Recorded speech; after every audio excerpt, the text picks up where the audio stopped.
Assalamualaikum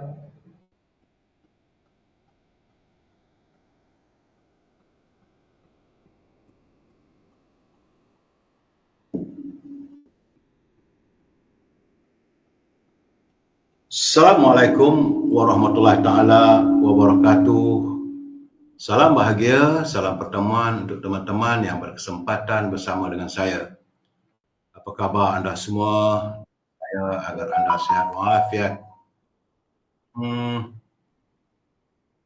Hal pula, okey. Ya, Saudara Zamari LC, apa khabar sahabat? Moga sihat walafiat. Saudara Richard Bakri, Saudara Mat Faridan Tukiman. Begitu juga saudara kita, Saudara Sani Mus.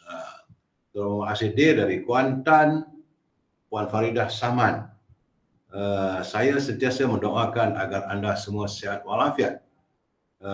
Saudara Ramzul, apa khabar? Moga sihat. Saudara Azrul Jalil, sahabat malam menemani saya. Saudara Ruslina, itu juga ini Saudara Zack Peri dari Johor.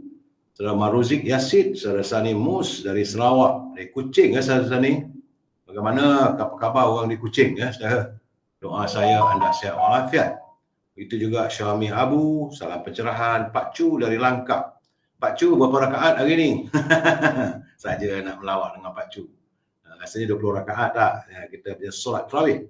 Puan Rosmini dari Pontian, Raja Kamal, Raja Bazian, solat di mana hari ni? Sebab Raja Kamal, Raja Bazian dia tidak ada di Sukabumi, tapi dia pada rumah anak dia di Puncak Alam. Itu juga Saudara Rabudin Pasarat dari Kuala Pilah, Negeri Sembilan. Berapalah gamaknya, rakaatnya, ataupun sompat tak sompat ni. Saudara Azmin Nordin dari Bagan Datuk, salam Ramadan katanya. Saudara Rashid, itu juga Saudara Puan Hamidah Kamat dan Saudara Alias dari Pasir Mas Kelantan. Tentu seronok di Kelantan. Kelantan ni kalau musim-musim Ramadan ni meriahlah dengan makanan dan sebagainya. Ya, Saudara Elias Muhammad, Waalaikumsalam. Saudara Wan Syukri, itu juga Royal Lawrence, Saudara Firdaus, ada Arias Lamri dari Pasir Mas Kelantan, Elias Muhammad, Puan Syarifah Hafifah, BSA, Saudara Muhammad Saleh Benjamin. Teman-teman yang tak sempat saya santuni, saya mohon maaf. InsyaAllah akan saya santun usai pencerahan saya. Ya, Saudara Wan Azhar. Baik, saudara, hari ini hari Rabu tanggal 20 bulan Mac. Ini merupakan 9 hari dah. 9 Ramadan. Artinya besok 10 Ramadan, tinggal 19 hari lagi kita akan melihat pula Fajar Syawal yang akan menjelang. Tapi daripada begitu saudara, tadi kita buat solat tarawih malam yang ke-10 dan jangan lupa sudah masuk hari yang ke-1455. Virus sebut masih melanda lagi saudara. Walaupun saya dapat laporan tiada kematian, tapi angka jangkitan masih meningkat kepada 82 orang dalam tempoh 3 hari. Jadi jumlah keseluruhannya sudah 5,238,333 warga kita yang dijangkiti sepanjang 1,455 hari.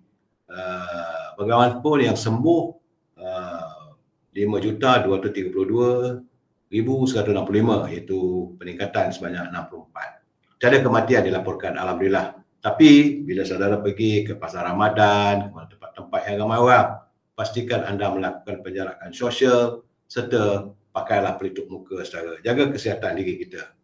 Baik saudara, bulan puasa kita masuk e-commerce. Bagi teman-teman yang mau memesan setangi bakur dan juga minyak wangi dari tanah Arab, boleh hubungi Al-Azhar di talian 0113304141. Kalau anda juga punya produk untuk diwawarkan sepenuh hari raya ni, boleh hubungi Al-Azhar juga. Dan jangan lupa Siti Farehah sudah pun membuka tempahan. Nampaknya ramai yang sudah masuk tempahannya. Saya tengok bergelutlah Siti Farehah untuk menyiapkan dendeng manis Siti Farehah untuk teman-teman yang mula memesan.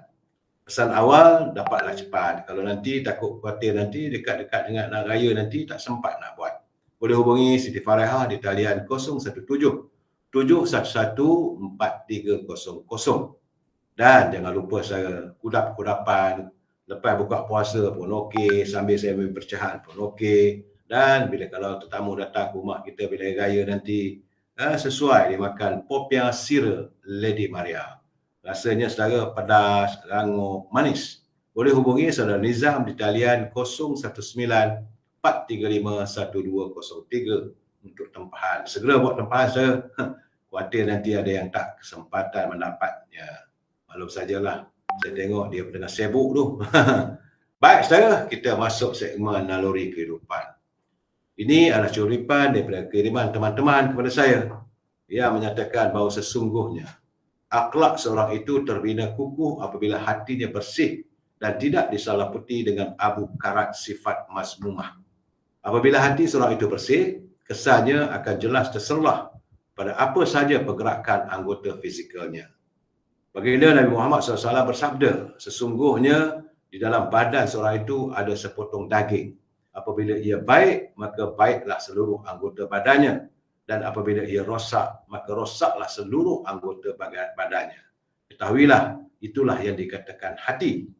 Jadi kerana kekalautan sosial yang sering berlaku kebelakang ini secara timbul apabila ada setengah pihak yang busuk dan buruk hatinya. Misalnya fenomena fitnah memfitnah, berhasad dengki, ini merupakan petanda hati seseorang individu itu tidak bersih. Sebab itu Rasulullah secara jelas melarang keras umatnya melakukan demikian. Oleh itu saudara, peta kehidupan kita sebagai seorang yang mukmin seharusnya berteraskan kepada akhlak murni yang selari nilai Islam. Setinggi mana ilmu pengetahuan, sekaya mana kekayaan yang dimiliki, atau sekuat mana pengaruh darjat status sosial seorang itu, tanpa akhlak yang murni, ia tetap berada dalam ketimpangan. Hati-hati saudara, bersihkan hati kita sempena bulan Ramadan yang penuh kemuliaan. Tak lama lagi, malam 10 malam nanti kita berlumba-lumba mencari kalau ada kesempatan bertemu malam Lailatul Qadar. Kita santuni apa kata Datuk Seri Said Ali dalam utara kata. Katanya, jagalah lidah dengan mengutarakan kata-kata yang lembut kerana ia dapat melembutkan hati yang keras. Lidah walaupun lembut, kata-katanya lembut, tapi ia dapat melembutkan hati yang keras. Sebaliknya, tutur kata yang kasar akan menyebabkan hati yang lunak menjadi teruk bagai dicucuk duri. Terima kasih Datuk Seri Said Ali atas kiriman mutiara kata-kata ini. Pada pimpinan negara, saya tidak henti mengingatkan, janganlah berbelanja wang negara tanpa had kerana kita bimbang. Seandainya wang negara dibelanjakan tanpa had, negara berada di ambang kemuflisan. Bagi teman-teman yang menyunting semula live saya ini, sekali lagi saya ingin berpesan, anda berhak, anda boleh buat, tak ada masalah. Saudara bolehlah buat ini apa saja pencerahan saudara boleh sunting dan masukkan dalam mana channel, saya izinkan. Tetapi anda harus bertanggungjawab atas setiap suntingan yang anda lakukan. Kerana saya tidak mampu untuk memantau setiap suntingan yang anda lakukan. Ingat, ini pencerahan politik yang matlamatnya sekadar memberi informasi kepada warga, mana yang dah dengar, mana yang dapat tahu tu okeylah. Yang mana yang tak dengar, tak ada kesempatan, itulah tujuan saya memberi pencerahan saban malam kepada saudara. Bila saya memberi pandangan, bila saya memberi pencerahan, kita harus berpegang kepada prinsip kita mesti bersetuju untuk tidak bersetuju. Kalau tak bersetuju, nak hantar kiriman boleh, asalkan anda menggunakan bahasa yang baik.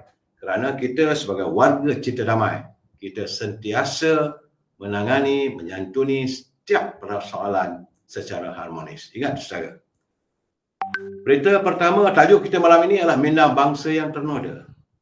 Minda bangsa kita yang ternoda. Semakin ternoda minda pemikiran bangsa kita saudara. Untuk awalannya, tentulah saya akan memberi laporan kaji cuaca. Kerana saya difahamkan menurut Kementerian Sains, Teknologi dan Inovasi itu mesti memaklumkan bahawa fenomena masa siang dan malam sama panjangnya. Ia berlaku di seluruh dunia pada hari ini, 20 bulan Mac. Menerusi hantaran di media sosial mesti memaklumkan matahari akan berada betul-betul di atas garisan khatulistiwa sepanjang hari yang juga dikenali sebagai peristiwa equinox, hari equinox. Ketika itu seluruh dunia akan mengalami masa siang dan malam yang sama, 12 jam siang, 12 jam waktu malam. Jadi susulan peristiwa itu juga beberapa kawasan yang berada di garisan khatulistiwa akan mengalami fenomena tengah hari tanpa bayang. Antaranya seperti di Pontianak, Indonesia dan Quito di Ecuador. Manakala peristiwa tengah hari tanpa bayang ini pula akan berlaku sedikit lewat di Malaysia, iaitu selepas equinox. Beberapa kawasan seperti Putrajaya dijangka bakal menghadapi fenomena ini pada 27 Mac dan Kuala Lumpur pada 28 Mac. Jadi berdasarkan pada perkongsian melalui Esok Awani, fenomena equinox biasanya dijangka berlaku di negara kita sekitar 20 dan 21 Mac dan juga 23 September. Tapi kali ini dia lewat sedikit, saudara. Equinox merupakan satu fenomena astronomi apabila kedudukan matahari berada sejajar dengan garisan khatulistiwa. Hal ini menjadikan bumi dan matahari berada pada jarak paling dekat solar. Tentulah ini mengundang kepanasan. Jadi sehubungan itu pertukaran posisi matahari dan hemisfera utara ke hemisfera selatan menyebabkan suhu bumi meningkat selain dari jangka masa siang dan malam menjadi sama, iaitu 12 jam. Bagi fenomena equinox ini di negara kita, kebiasaannya suhu di negara kita dijangka akan meningkat antara 30 ke 35 darjah Celsius. Tapi nampak gayanya laporan saya terima banyak yang sudah meningkat, saudara. Bagaimana laporan saya terima di Langkawi, kabarnya paras takungan air di empangan Malut di Langkawi menyusut dan semakin menghampiri tahap kritikal. Ini adalah susulan daripada fenomena cuaca panas yang melanda saat ini. Pengurusi Jadualkuasa Kerja Raya Sumber Asli Bekalan Air, Sumber Air dan Alam Sekitar Muhammad Yusuf Munir berkata paras air di empangan tersebut berada pada tahap 67.46 meter berbanding pada paras kritikal 60.22 meter. Menurutnya, paras normal empangan berkenaan ialah 74 meter dan jika ia terus menyusut dan mencecah di bawah 66 meter, pastilah ia berada pada tahap yang cukup membimbangkan dan tidak stabil. Menurut Encik Mak Yusof, kerja perbaikan kebocoran paip dasar laut di Langkawi pula akan terus dilakukan bagi mengurangkan masalah gangguan bekalan air ke Pulau Langkawi. Daripada itu, beliau berkata paras air di empangan lain di Kedah setakat ini masih stabil dan terkawal walaupun berlaku penyusutan pengeluaran air di Sungai Muda hingga menjejaskan operasi di loji rawatan air Bukit Selambau dan di Pinang Tunggal. Setakat ini, status empangan Pedu adalah 71.6%. Empangan Muda 45.2%. Dan selain menghantar bekalan air dengan lori dan membuat pemasangan pam bagi mengatasi masalah bekalan air kepada penduduk, Kerajaan Negeri juga akan mengadakan solat sunat istiqah untuk memohon agar Allah SWT segera menurunkan hujan. Sebab itu sekarang ini cuaca panas dengan suhu mencecah 37 hingga 40 darjah Celsius di Kedah. Ia telah memaksa para petani dan peternak dan pesawah berada dalam keadaan berhati-hati sewaktu menjalankan aktiviti peternakan serta pertanian.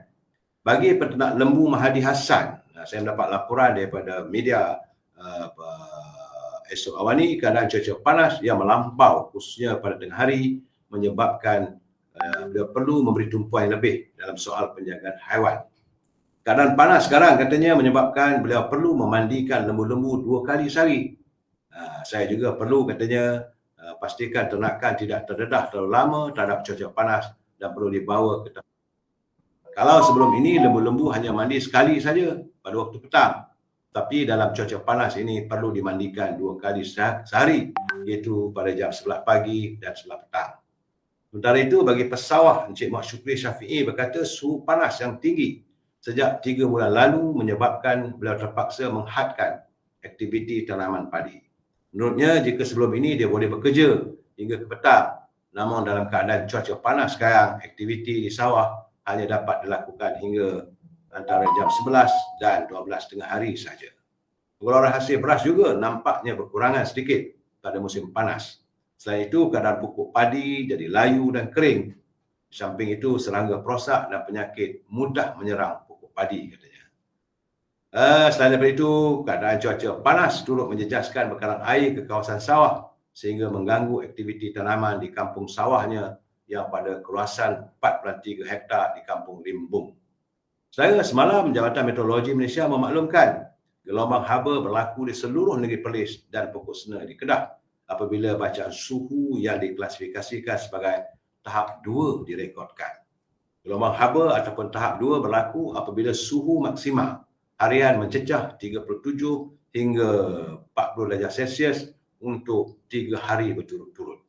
Sebab menurut Met Malaysia terdapat 26 kawasan di Semenanjung kini berada pada tahap berjaga-jaga walaupun pada tahap 1 iaitu di Kedah melibatkan Langkawi, Kuang Pasu, Padang Terap, Sik, Baling, Kuala Muda, Kendang dan Kota Star. Sementara di Pulau Pinang melibatkan kawasan Pulau Pinang Timur Laut dan Perak pula melibatkan Kampar, Kuala Kangsar dan Kinta. Itu yang berlaku di sebelah utara negara kita.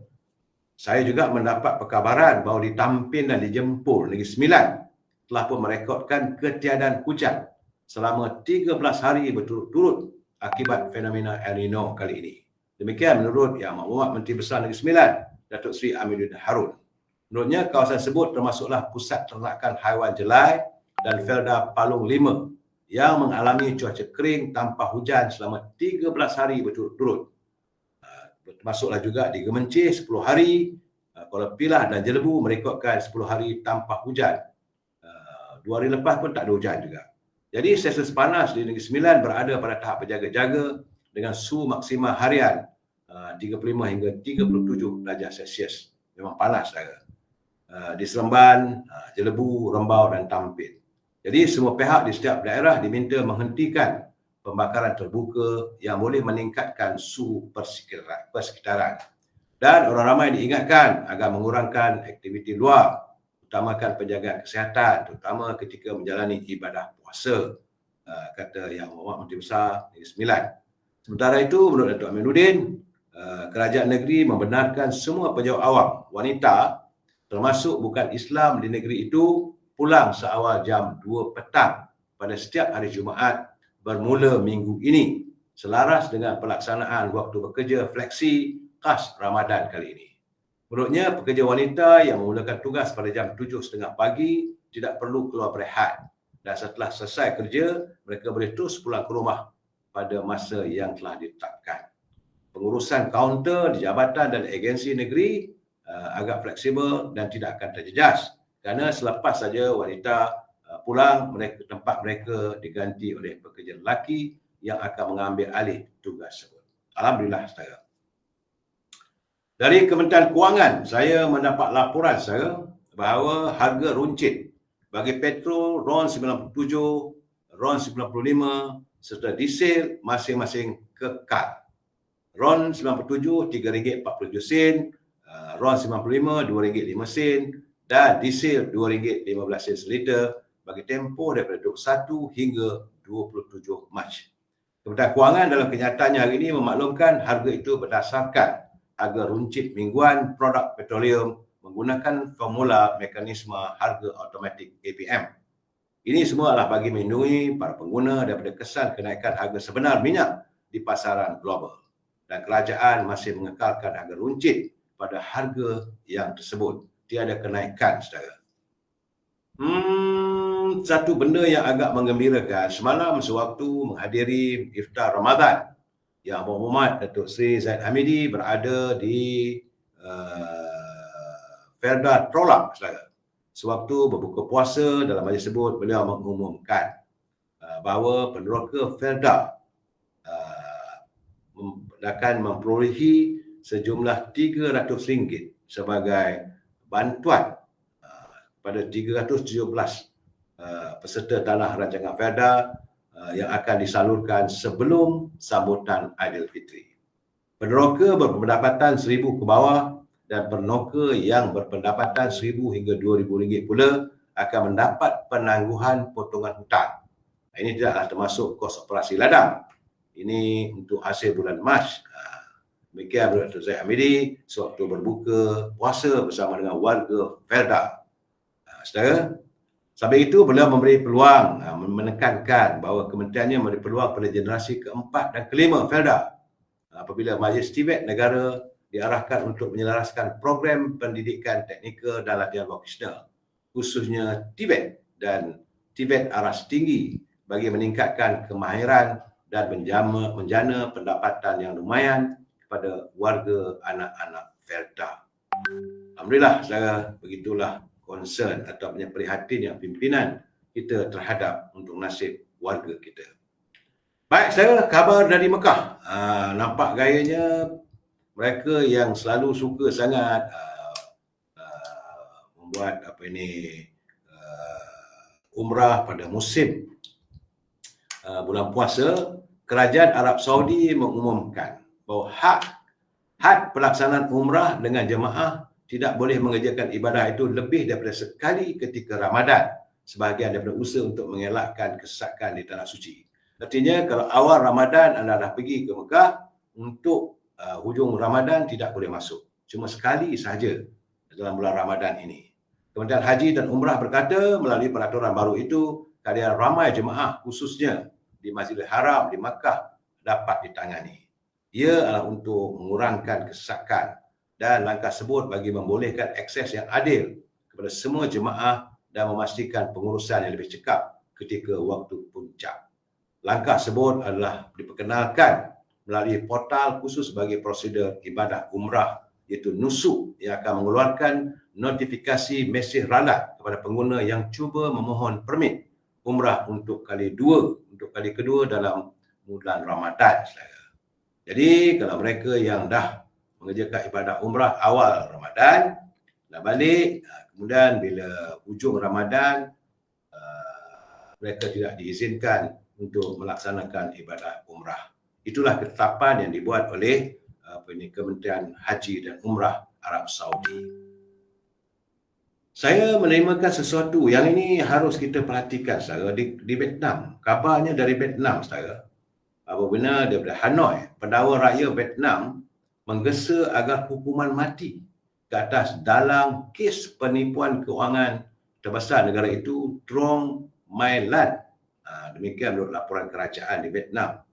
Pengurusi pemaju hartanah Van Tin Phat Holding Group iaitu Lan sedang menghadapi perbicaraan di hub ekonomi Bandaraya Ho Chi Minh atas tuduhan menjadi dalang utama penipuan lebih 12 bilion atau sekitar 300 daripada keluaran dalam negara kasar. Lan tidak mengaku bersalah dan tidak akan menunjukkan kekesalan. Akibatnya sangat serius dan tidak boleh diperbaiki. Oleh itu, perlu ada hukuman yang tegas untuk Trong My Lan dan dia perlu diasingkan daripada masyarakat. Demikian laporan akhbar Tan Nien yang memetik kenyataan pendakwa raya. Menurut penyiasat, Lan dan kuncu-kuncunya dituduh menyedut 304 triliun dong daripada Saigon Joint Stock Commercial Bank yang dikawalnya melalui puluhan proksi. Dari awal tahun 2018 hingga Oktober 2022, SCB diselamatkan kerajaan susulan kehilangan depositnya. Jadi menurut penyiasat awam, Lan didakwa memperuntukkan jumlah yang besar dengan mengatur pinjaman menyalahi undang-undang kepada syarikat hantu yang tidak wujud. Jadi di Vietnam mereka tegas apabila ekonomi negara cuba dihancurkan oleh individu, tangan-tangan, ini yang dikatakan menyakau duit rakyat di Vietnam, maka hukumannya tidak lain hanyalah sekadar hukuman mati. Itu di Vietnam. Negara kita sekarang ni masih lagi kita bergelut dengan dakwaan demi dakwaan terhadap mereka yang masih lagi menjalani siasatan dan bakal dituduh kalau benar mereka terlibat dalam melakukan jenayah kuala putih. Itu berlaku di Vietnam. Bagaimana di Gaza? Di luar negara, tempat lain, orang cari duit macam-macam.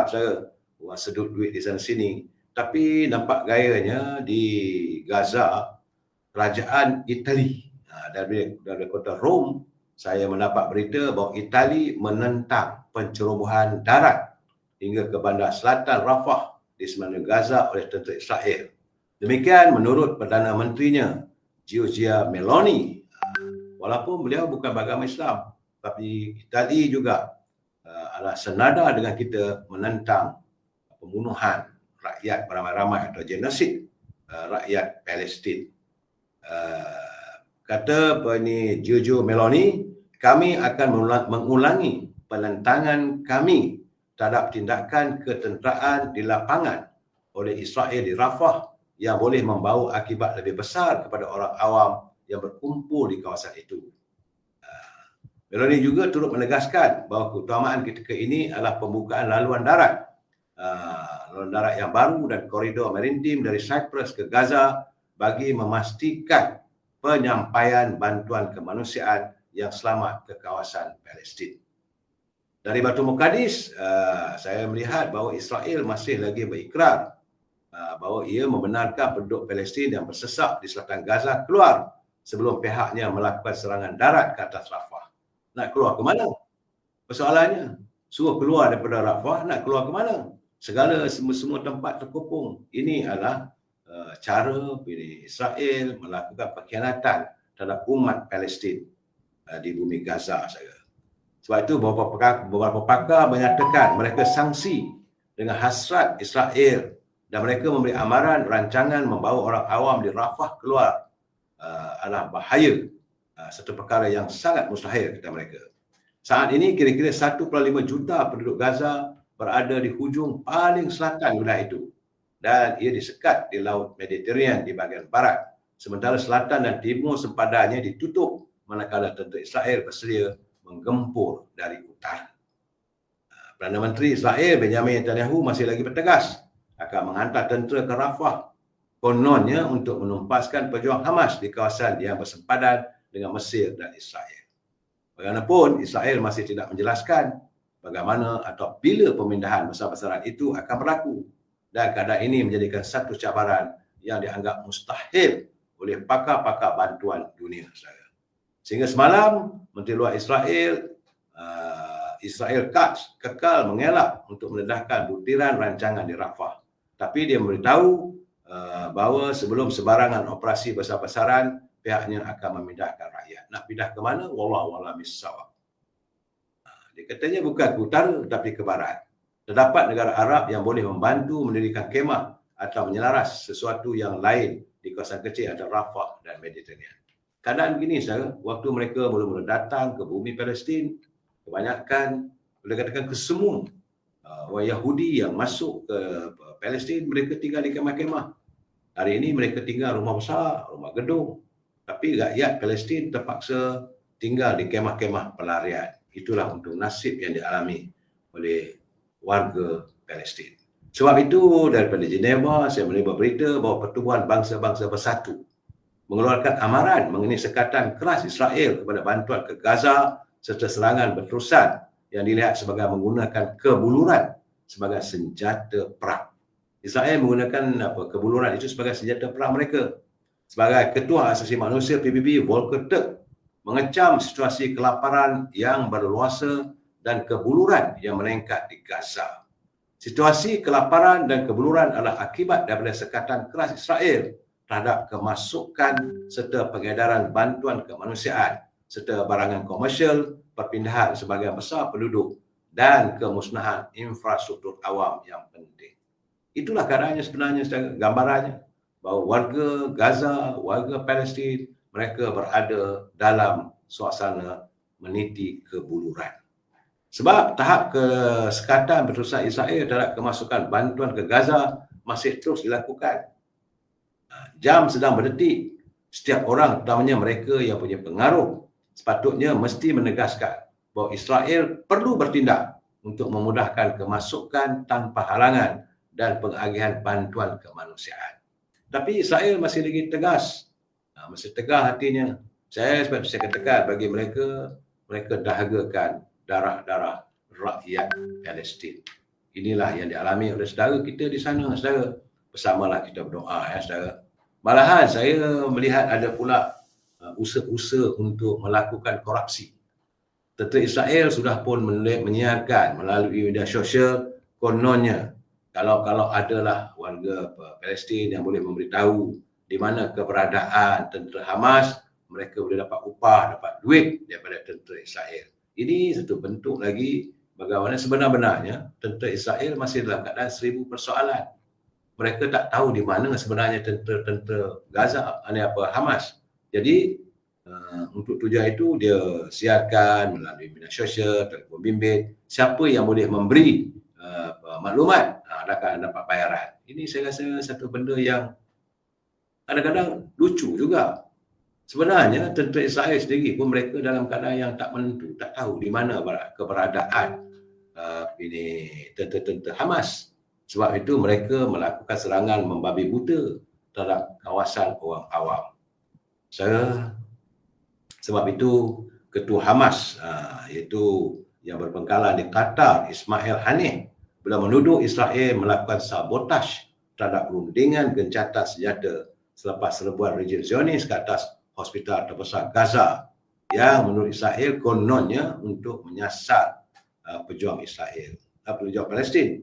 Tentera Israel berkata puluhan pejuang Palestin terbunuh pada Isnin, manakala ratusan lagi ditahan ketika serbuan ke atas hospital Al-Shifa di kota Gaza.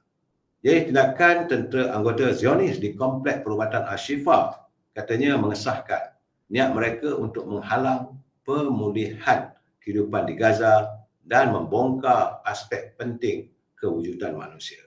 Jadi penyasaran sengaja terhadap pengawal polis dan pegawai kerajaan di Gaza menggambarkan usaha mereka untuk menyemai kekacauan dan mengekalkan keganasan di kalangan rakyat. Ini juga mendedahkan usaha pemimpin penduduk untuk melakukan sabotaj terhadap rundingan yang sedang berjalan di Doha. Demikian menurut kata Haniyeh. Saya, Ketua Mossad David Barney pelapor terbang untuk berbincang dengan Perdana Menteri Qatar dan pegawai Mesir semalam. Tapi masih lagi belum ada kata-kata yang tuntas apakah tentera Israel akan mengundurkan bala tenteranya dari bumi Gaza. Baik Chun Sian, selamat malam saudara. Saudara Nur Zaman, Waalaikumsalam. Saudara selamat berpuasa saudara. Betul juga Mazuki Saad, saudara Edi Tahir, Dayang Seha. Terima kasih. Bagaimana saudara Ramzul?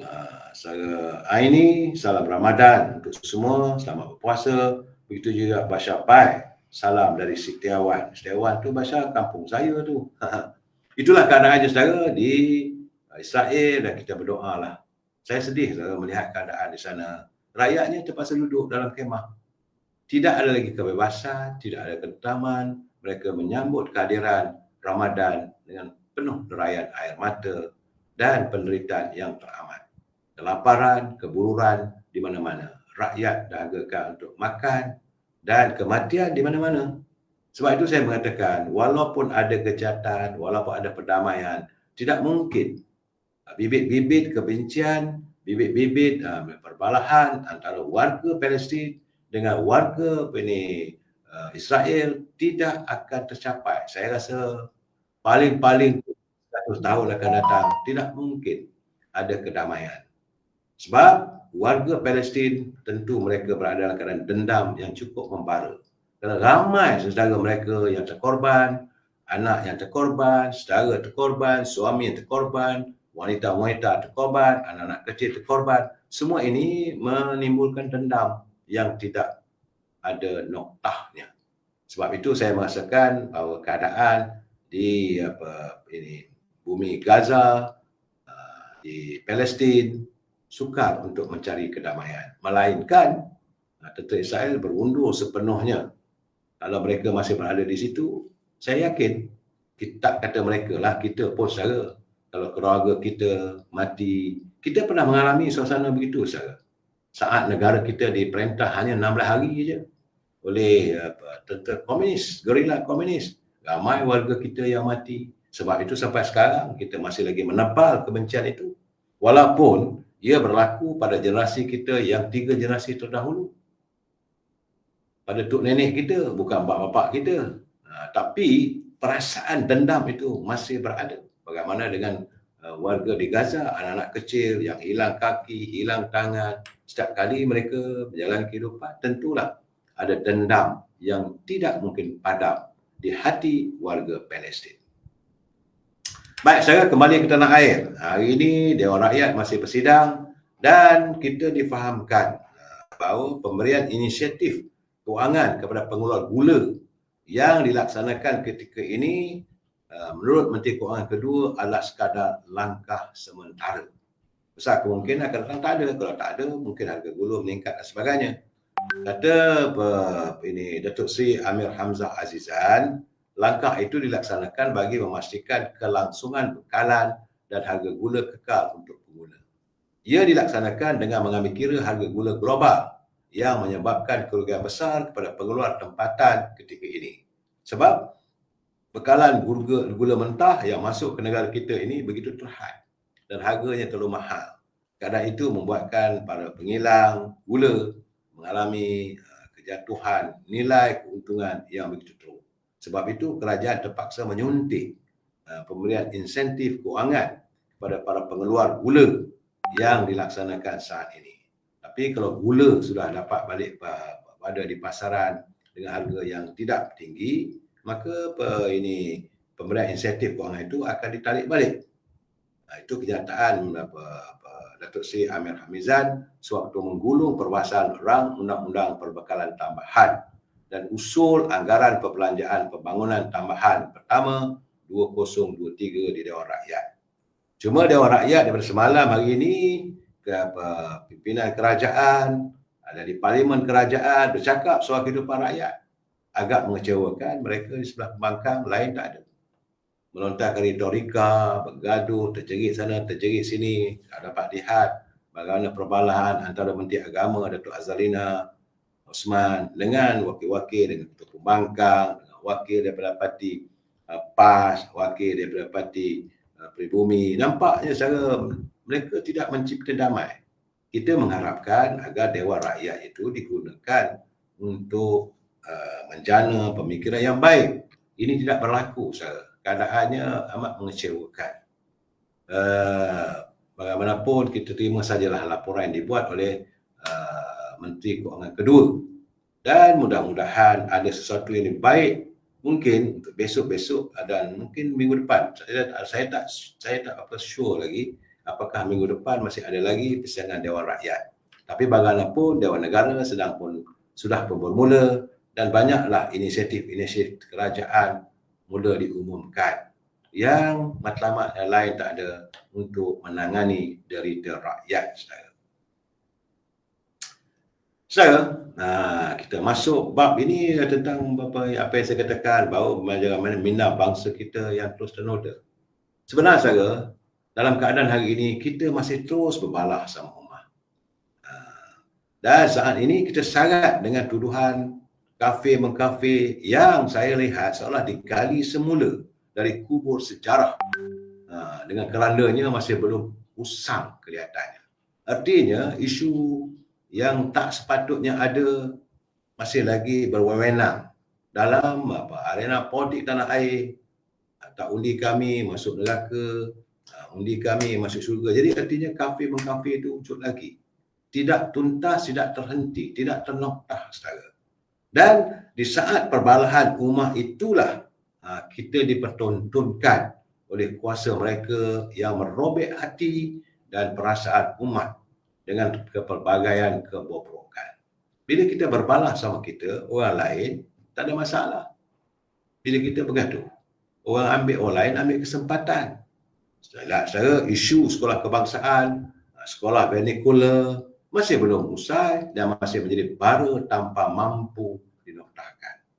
Ini keadaan saya risau melihat apa yang berlaku di negara kita dalam sektor politik. Bukannya kita menjana sebab musim pilihan raya dah selesai. Tunggulah 3 tahun lagi atau 4 tahun lagi. Tapi kenapa masih lagi dijelmakan kebencian sama insan? Isu hidangan sup khinzir lah, isu tentang sekolah yang mana ada pelajar-pelajar bukan Islam, kantinnya boleh dibuka semula, pun masih lagi menjadi permasalahan, menjadi polemik politik. Tuduhan kafir, mengkafir masih berleluasa. Isu penggunaan nama Allah, ini lagi sekarang ni nampak gayanya semakin mereka mengiris hati perasaan kita. Sedangkan pindahan perlembagaan rang Undang-Undang 355 meskipun telah diizinkan oleh Kerajaan Barisan Nasional ketika Dr. Najib daripada menteri dulu untuk dibahaskan Dewan Rakyat, sepi. Tapi ternyata ia hanya sekadar retorik politik yang bagai sengaja dilipat dan disimpan dalam almari usang yang hanya akan dirungkai tak tahulah tak bila masanya, saudara. Sebagai peringatan, sebab itu saya agak terkesan bila menatap kenyataan Yang Berhormat Datuk Seri Presiden UMNO dan Seri Hamidi. Beliau menyatakan kita perlu ingat bahawa yang khianat terhadap muafakat nasional adalah PAS. Tapi masih lagi mereka menuduh UMNO itu dan ini. Secara terus terang, waktu kita sekarang ni, di saat-saat kita menghadapi masalah dalam isu kalimah Allah contohnya, saudara, sewajarnya warga bangsa kita bersatu. Tapi saya tak nampak. Yang saya lihat hanyalah satu dua pemimpin yang saya anggap pemimpin muda yang masih lagi bersedia untuk melontarkan pandangan, mahu melakukan jihad dan sebagainya. Tapi mereka yang berada di anjung kuasa, mereka yang berada di puncak kuasa, pimpinan parti-parti politik, mereka seolah menyepi. Saya, hari ini sekali lagi kita berhubung kait persyumulan agama Islam diungkap untuk menjadi agenda politik hingga mengundang akhirnya ke bawah duri yang memulia Sri Paduka Baginda Pertuan Agong melontarkan rasa amarah, rasa terkilan baginda melihat bagaimana wujudnya perbalahan agama ini dicetuskan oleh warga kita yang sepatutnya kita adalah warga cinta damai. Ya saudara, untuk itu saya rasa agak menarik.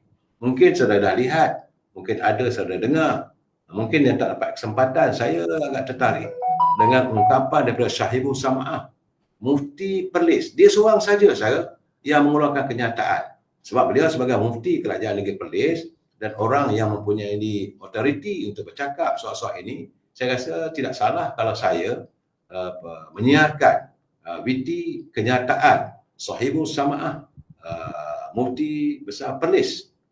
Orang Islam dalam masyarakat yang paling harmoni, hidup dalam negara Malaysia, Muslim, masyarakat Muslim, orang bukan Islam lebih kaya daripada orang Islam dalam negara pun tidak menjadi masalah. Orang Islam pergi membeli di kedai orang bukan Islam, tidak timbul masalah. Bahkan satu orang bukan Islam boleh hidup di tengah kampung orang Islam dan menjadi kaya berniaga dalamnya. Walaupun hal yang sama sukar berlaku bagi orang Islam jika duduk di tengah masyarakat bukan Islam. Setelah segala kesantunan, penghormatan dan kebaikan budi yang diberikan, tetapi kamu adalah kaum yang tidak tahu mengenang budi. Tidak tahu untuk berurusan dengan cara yang baik bagi mereka yang berurusan dengan kamu dengan cara yang baik. Ketika Dr. Zakir Naik datang, belum pun menghina mana agama, hanya menyebut perbandingan. Mereka bangkit lawan semua persatuan belia. Bising kononnya ini telah menimbulkan provokasi. Bila ada orang hina Islam, mereka kata ini adalah kebebasan bersuara. Puak ini tidak ingin mencari perdamaian di dalam negara ini. Saya tidak menyebut apa hukumannya, tetapi saya mengingatkan mereka. Perbuatan mereka bukan soal kebebasan. Hak mempunyai limitnya. Hadnya. Jika dia exercise hak dia sehingga menyebabkan berlaku kegoncangan masyarakat, maka orang yang merasakan itu hak dia patut dihalang dan diambil tindakan. Tetapi apabila Ka'ab bin Ashraf sebagai kepala melancarkan kata-kata dan syair-syair yang menghina Nabi sallallahu alaihi wasallam, yang bertujuan menggugat kestabilan masyarakat Madinah itu, mencabar kedaulatan undang-undang, treason, pengkhianatan kepada negara. Nabi kata, manli li Ka'ab ibn al-Ashraf, siapa yang boleh bertindak pada Ka'ab bin Ashraf? Ketika itu Muhammad bin Maslamah menawarkan dirinya bertindak pada Ka'ab dengan dibunuh Ka'ab bin Ashraf kerana ia mencabar kedaulatan dan kestabilan. Sekali lagi saya ingatkan mereka, perbuatan mencabar kestabilan dan perkara-perkara yang dihormati dalam masyarakat Islam, sacred, yang tidak mengundang apa-apa faedah pada kamu. Kamu boleh ada banyak benda, kamu boleh buat gurau senda dalam negara ini. Tapi gurau senda yang kamu buat itu hanya kerana kebencian yang ada dalam hati kamu, permusuhan kamu dengan masyarakat Islam. Apa yang kamu buat itu boleh mengundang tindakan yang jauh lebih bahaya kehadap diri kamu di dalam masyarakat Muslim. Kita beri amaran kepada mereka supaya jangan hal ini merebak dan berlaku. Kebiadaban yang terbabas akan mengundang keburukan yang tidak ada kesudahannya. Orang barat boleh bergaduh kerana bola sepak bertumbuk di padang. Kamu jangan kata orang Islam tak ada otak, tak ada kebebasan. Kamu bergaduh kerana bola sepak di UK, di US, di Europe. Berapa banyak main bola sepak bergaduh. Kami orang Islam tak bergaduh mungkin sangat pasal bola sepak. Tapi kami akan bergaduh jika Allah dan Rasulnya dihina. Ia adalah sacred dalam hidup kami. Ia adalah kemuliaan yang tidak disentuh. Kamu hina secara diam-diam. Kamu dengan family kamu nak kutuk agama Islam. Itu kamu dengan family kamu. Kamu iklannya terbuka. Kamu cabarnya terbuka. Ia disambut secara terbuka. Hati-hati dengan apa yang kamu lakukan. Wallahu ta'ala a'lam.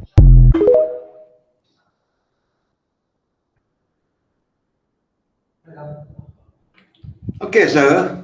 Itu keadaannya bagaimana saya melihat. Bagaimana Mufti, saya bersama Mufti Perlis, beliau menzahirkan bagaimana keadaan kebobrokan politik, saling singgung menyinggung, bukan Islam terhadap umat Islam, nampaknya sudah berada pada tahap yang agak berbahaya. Sebab itu beliau melihat, ini kacamata, pandangan hati seorang mufti yang melihat keadaan ini jika dibiarkan, kalau tidak ada tindakan tegas dilakukan, maka akan merosakkan kestabilan tentang keharmonian negara kita. Saya tertarik hati bila beliau menyatakan, Datuk Seri Mufti mengatakan, orang bukan Islam di negara luar sana, jangan menunding pada negara kita. Mereka sanggup berbunuhan kerana bola. Hanya untuk pertandingan bola pun ada yang mati, bergaduh dan sebagainya. Tapi ini tak berlaku dalam masyarakat Islam. Tapi bila kita, agama kita dicabar, agama kita dihina, ini masalahnya. Ya, saya mana yang ada tak dapat mendengar suara tu, saya minta maaf lah saudara, sebab itu adalah video yang saya terima, yang saya lihat mungkin teknikalnya tak dapat jelas lagi. Tapi saya nak beritahu bahawa keadaan ini tidak boleh dibiarkan berterusan. Sesuatu tindakan yang tegas mesti diambil. Ini bukan soal politik saya. Sebab itu sekarang saya agak bersimpati dengan Ketua Pergerakan Pemuda UMNO Malaysia, Saudara Dr. Akmal, apabila beliau cuba diseret dan dihina kononnya tak rasional dalam menangani kehidupan kita, sebuah rakyat bersatu padu. Apabila orang lain buat, kita bersikap apologetik. Bila kita mahu, bukan kita ambil tindakan bergaduh sebagainya. Lihat sendiri saya, Duli Yang Malaysia Berduka Baginda Perdana Agong pun menzahirkan duka cita baginda. Isu ini bukan isu main-main saya. Sebagai macam mana kenyataan ahli Parlimen Tenggara, sahabat saya Saudara Manziri, beliau mengatakan bahawa kerajaan diharapkan bertegas dalam memantau produk atau perkhidmatan, bukan hanya produk yang dijual negara ini, tapi juga produk yang diekspor ke luar negara. Selaku ahli Parlimen kawasan Tenggara, sahabat saya Saudara Manziri mengatakan bahawa sesuatu harus dilakukan dengan tegas. Terutama dia kata sebagaimana yang berlaku oleh kedai rangkaian sebenarnya KK Supermarket dan Zapospa Store yang menjual sarung kaki yang dilihat cukup menghina umat Islam. Jadi kalau diteliti, tak mungkinlah mereka yang menjual produk tersebut tidak begitu teliti. Takkan tak tengok produk ini okey ke tak okey, apakah ini boleh mengguris hati umat Islam dan sebagainya. Mereka harus beka, saudara. Semalam saya dah dedahkan kenyataan kononnya minta maaf dan sebagainya, tapi di akhir video tersebut saya nampak tak ada pun sikap-sikap yang benar-benar ikhlas. Bila dia ketawa pula, dia kata saya dah bercakap, saya minta maaf, dia cairlah tu, dia kata, dengan memakai pakaian Melayu bersamping dan sebagainya. Orang Melayu tak boleh ditipu begitu saya. Ini semua bagi saya falasi dalam politik. Kenapa dia sebagai tuan punya kedai, sepatutnya dia okey, dia minta maaf. Dia letak di situ, kami letak plekat, saya sebagai pengusaha kedai ini mohon maaf atas kelandaran ini, dan membantu pihak berkuasa untuk menangani permasalahan ini. Saya merasakan bahawa daripada sebanyak 81 buah kedai di seluruh negara saya, takkanlah tidak ada penilaian dan penelitian. Dan saya rasa pula takkan cuma ada 14 pasang saja yang sarung kaki itu yang menghina agama Islam kita. Saya rasa ini keadaannya tak bolehlah bagi jawapan yang sembrono. Sebab itu, dalam keadaan begini, Ketua Pemuda dia menjunjung kasihlah kepada Duli Yang Mulia Perdana Agong kerana tindakan tegas Tuanku, bukan hanya Tuanku Agong, malahan anak anda Tuanku, iaitu pemangku Raja Sultan Johor pun menzahirkan kekecewaan yang teramat sangat wujudnya suasana yang sebegini. Ini lebih parah lagi, saya bukan soal kenyataan-kenyataan berbau politik, tapi ini tindakan apabila adanya perkara-perkara tersebut yang dilihat begitu menghina umat Islam. Ia tidak boleh hanya terhapus dengan derayan air mata. Orang kata apa rasa kelapa, apa rasa kukuh, kelapa juga yang luka. Apa rasa mereka, kita juga yang terluka saya.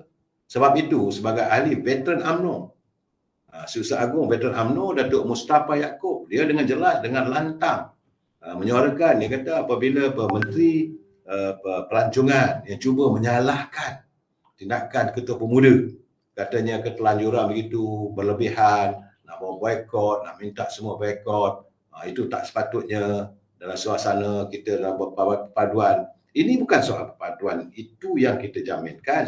Yang kita harapkan adalah tindakan. Jadi sebagai Menteri Pelancongan, dia tak bolehlah buat kenyataan sembrono. Begitu juga yang 3 orang tu daripada DAP, daripada MCA. Cuma soal sekarang ni, apakah kerana pengusaha kedai, pemilik kedai KK Mart itu bukan Melayu, maka bila tindakan mau diambil, maka mereka bangun. Sepatutnya mereka menyokong tindakan yang memboikot. Sebab ini adalah pengajaran supaya masa-masa akan datang tidak akan berulang. Saya tertarik lagi, kalau tak tahu BT, saya tengok kenyataan daripada Dr. Akmal. Begitu jelas dalam videonya, Dr. Akmal menyatakan secara terus terang, bukan soal politik. Kita cuba dengar kenyataan Dr. Akmal. Bismillahirrahmanirrahim. Assalamualaikum warahmatullahi wabarakatuh. Hari ini saya dapat kenyataan daripada Anthony Locke yang menyatakan bahawa DAP tidak bersetuju dengan cara tindakan saya. Saya nak beritahu pada Anthony Locke, saya tak perlu dapatkan persetujuan DAP untuk mempertahankan agama saya. Agama saya, agama kamu, agama kamu. Full stop, I don't care. Kekal boykot KK Mart. Bismillahirrahmanirrahim. Okey, kenyataan Dr. Kamal begitu jelas. Sebagaimana apa yang ada adalah Al-Quran. Qul ya ayyuhal kafirun. Lakum dinukum waliyadin. Agamamu, agamaku. Tapi janganlah saling tunding menyunding, janganlah saling sindir menyindir, cukup-cukuplah. Sebab itu saat ini pergerakan pemuda UMNO mengharapkan solidarasi bangsa.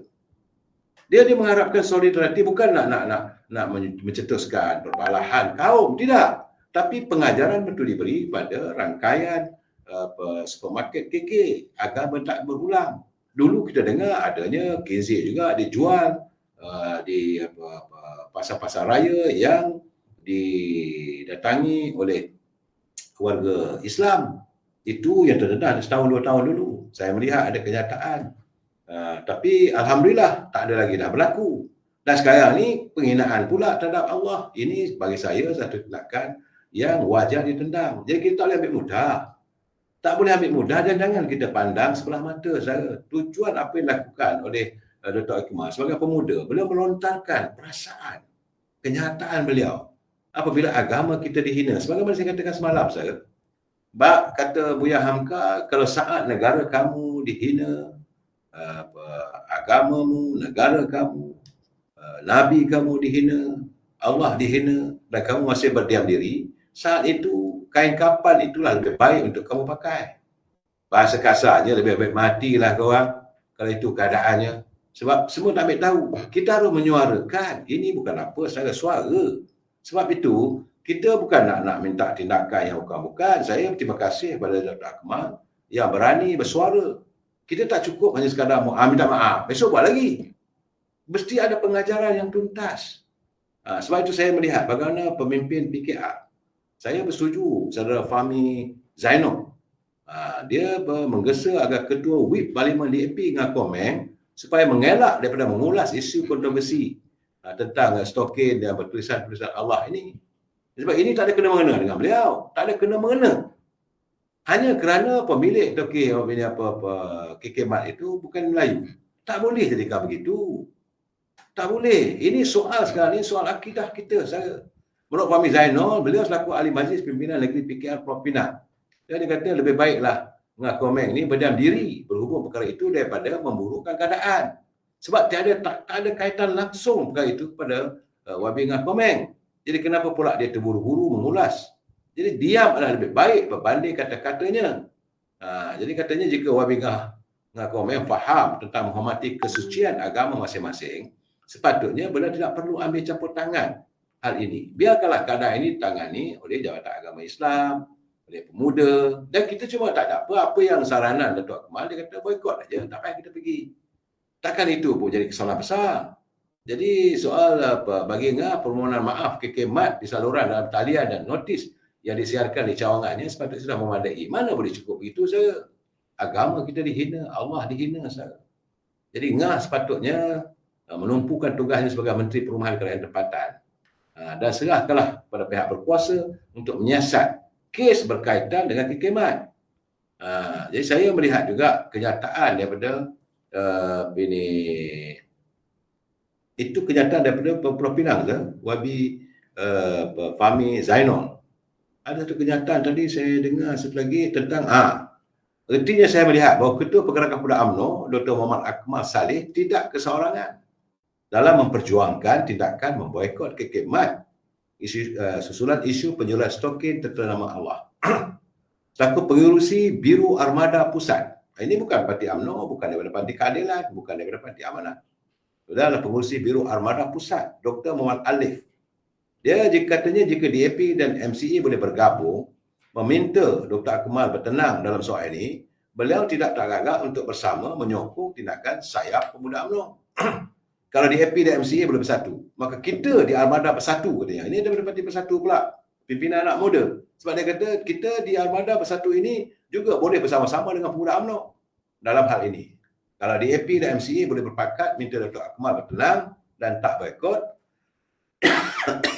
dia katanya Armada bersama-sama berjuang dengan Dr. Akmal. Jadi kita boikot KK Mat. Ini keadaan saya. Sebab itu, sepatutnya Ngah Komeng, MCA, MIC jangan campur tangan. Tak ada kena-mengena dengan dia orang.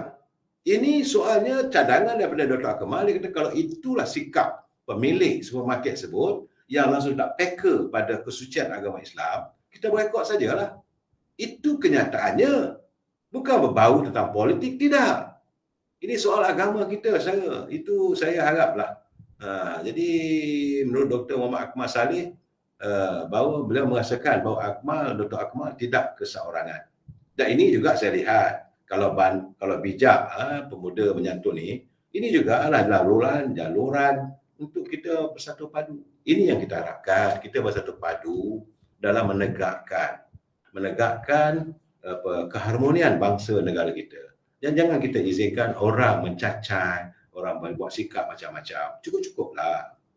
Kita nak mau maju ke depan. Kita tak mau melihat negara kita berada dalam kucak-kacir. Mereka yang mewujudkan suasana ini tidak lain tak bukan hanyalah untuk memporak-perandakan suasana dan mewujudkan ketidakstabilan politik. Ya, sebab itu saya yakin pihak polis pun telah menggerakkan seluruh tenaganya untuk menyiasat sepenuhnya. Dan di seluruh negara, kedai-kedai KK Mat sedang disiasat. Macam mana yang berlaku di negeri Johor. Semua 81 kedai KK Mat di Johor telah pun diperiksa satu persatu. Ini bukannya kita nak suruh mereka tutup kedai, tidak. Tapi itu sebagai pengajarannya. Sebab itu apa kenyataan daripada Yang Amat Berhormat Menteri Besar faham. Yang juga selaku Naib Presiden UMNO. Kata Dr. Warusdi, isu stokin kalimat Allah perlu ditangani segera kerana sudah mula memercikkan bibit-bibit perbalahan antara kaum. Demikian kata Sri Warusdi Wan Ismail selaku Naib Presiden UMNO. Dan beliau berharap isu itu wajar diselesaikan segera sebelum ia melarat menjadi sesuatu yang lebih buruk. Selaku orang lama, pemimpin tertinggi, beliau mengharapkan antara pemuda UMNO dengan pemuda keadilan, dengan pemuda bersatu, tak ada masalah. Cuma saya tak nampaklah Ketua Pemuda PAS Sebab itu kata Datuk Wan Rosli, beliau mengharapkan seluruh rakyat negara ini agar dapat menjaga sensitiviti kaum dan agama bagi memastikan keharmonian dan kesejahteraan dapat terus dikekalkan. Jadi menurut Wan Rosli, isu penjualan stokin yang tertera dengan kalimah Allah di kedai serba nika kekemat di Bandar Saunwi, Piramid, Pilihan Jaya telah menimbulkan kemarahan umat Islam negara ini. Lantaran itu, beberapa laporan polis telah digerakkan oleh Pergerakan Pemuda UMNO Malaysia. Jadi saya mengatakan dalam keadaan begini, nampaknya pemuda begitu peka dengan suasana. Inilah yang kita harapkan. Dalam kepekaan kita tak menyemai kebencian pada kaum lain yang disasarkan oleh Dr. Kamal adalah pemilik kedai, pemilik supermarket yang kebetulan daripada keturunan warga bangsa bukan Melayu. Itu saja.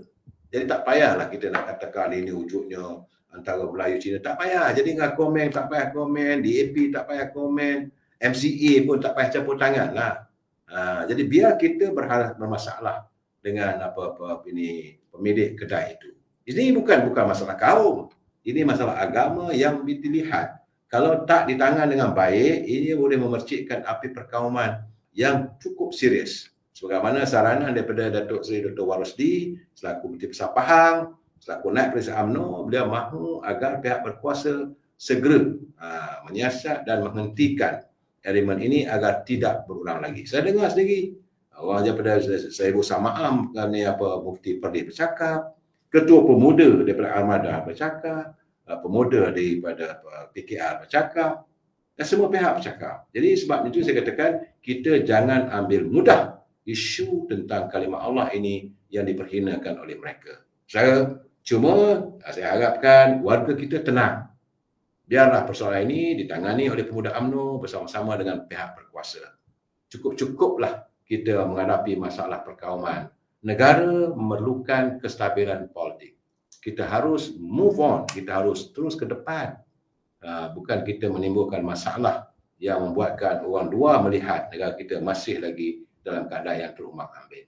Saya haraplah sempena kehadiran bulan mulia ini, apa-apa pun yang menyentuh soal agama tidaklah menjadi pertikaian yang boleh membawa kepada mencetuskan perbalahan yang bersifat rasis. Ini bukan rasis, saya.